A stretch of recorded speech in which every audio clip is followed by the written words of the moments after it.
Today we're going to learn how to make our own violin at home. All you need is a few household things and you can get started learning. As a matter of fact, when I first began playing, I was probably like 3 years old. This is how I started. I started on a box violin. So let's get started. Okay, so here's what we need. First, you need a box.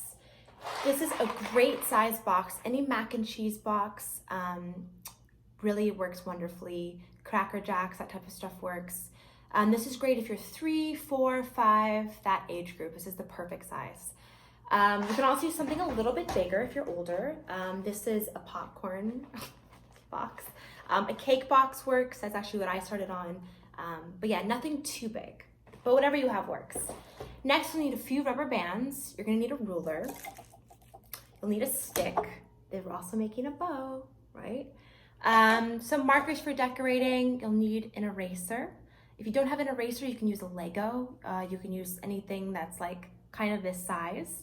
You'll need some tape, glue, wrapping paper for your box to decorate, and newspaper, any kind of just old paper to stuff your box with. So let's get started.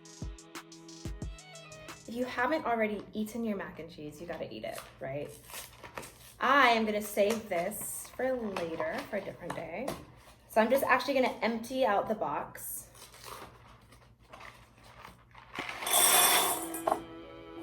Save that for later. Take your paper, stuff the box. And the reason why is you don't want the box to be easily collapsed. You want it to stay solid.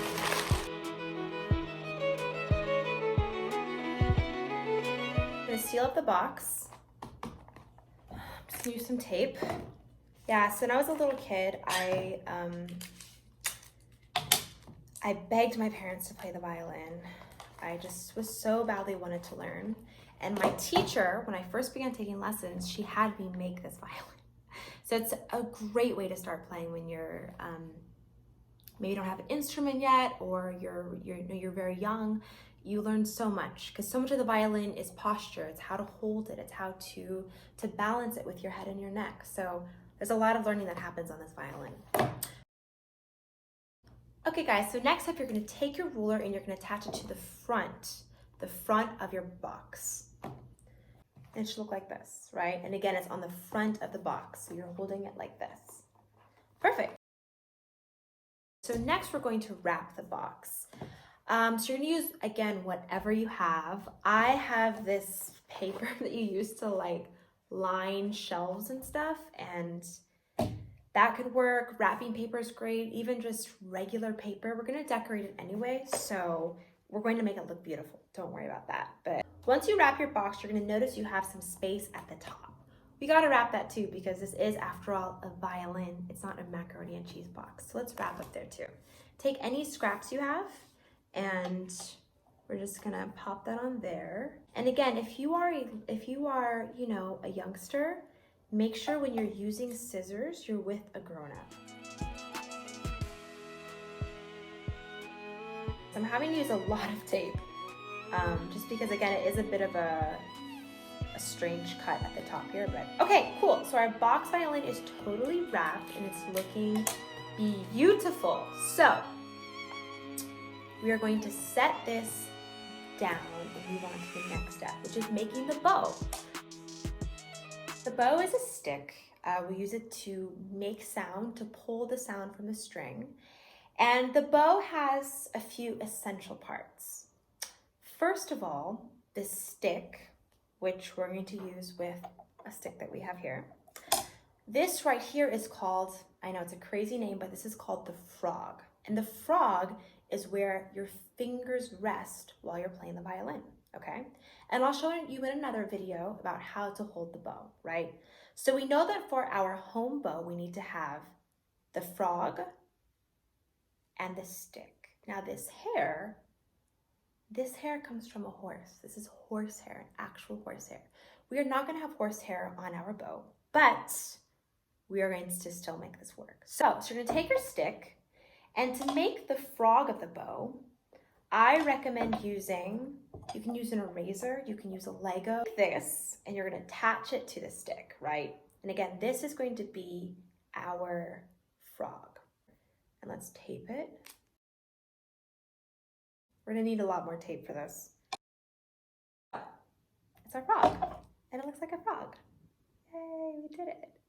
And again, this size is for kids, okay? If you're older or taller, I would say 7, 8, 9, that age, you could probably find a longer stick.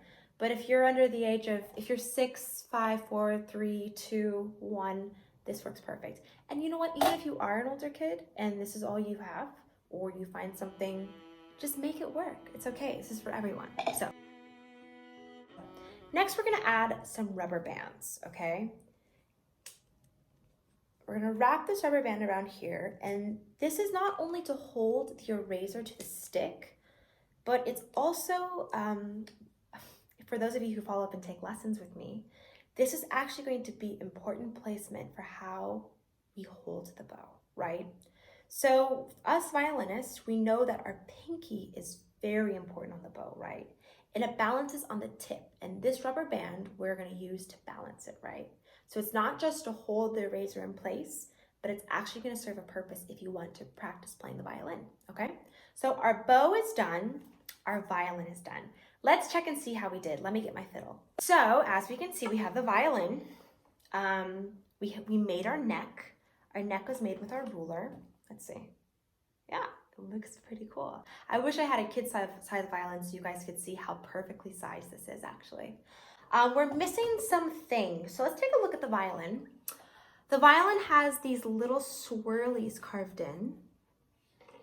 These are called F-holes. So why don't we draw them on? Okay, so as we can see, the F-holes, it's a bit of a swirl.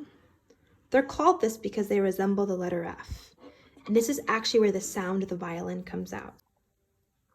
Okay, so I drew one F-hole. I'm a little bit nervous to draw on film, but here we go. And again, Sharpies are really not safe for kids. So if you're using a Sharpie, please be with a grown-up, or use a washable marker or whatever you have, okay? So again, we want everybody to be safe while they're making their violins. These are the F-holes.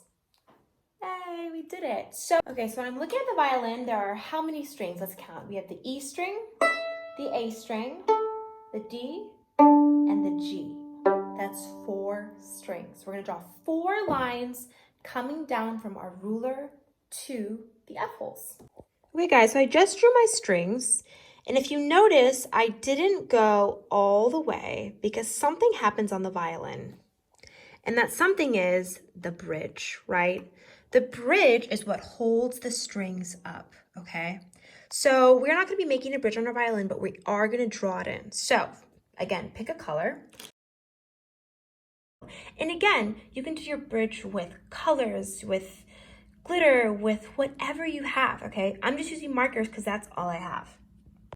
So next, we notice that the strings come to something called the tailpiece, okay? The tailpiece is what holds the strings down on the violin. The pegs at the top is where the string is going on the other side, and the pegs are used to tune the violin. So we're not gonna have pegs on our violin, but we are gonna draw the tailpiece.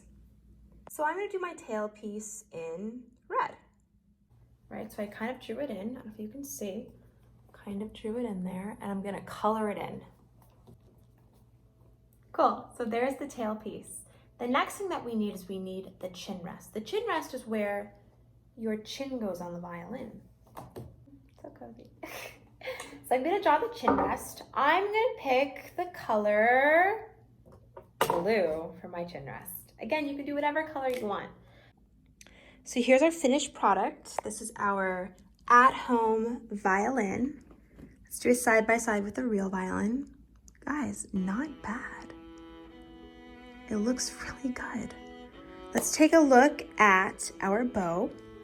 Here's my bow, right? That's my bow. And let's take a look at our home bow.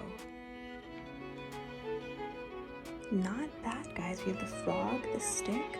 It looks wonderful. Thank you so much for tuning in.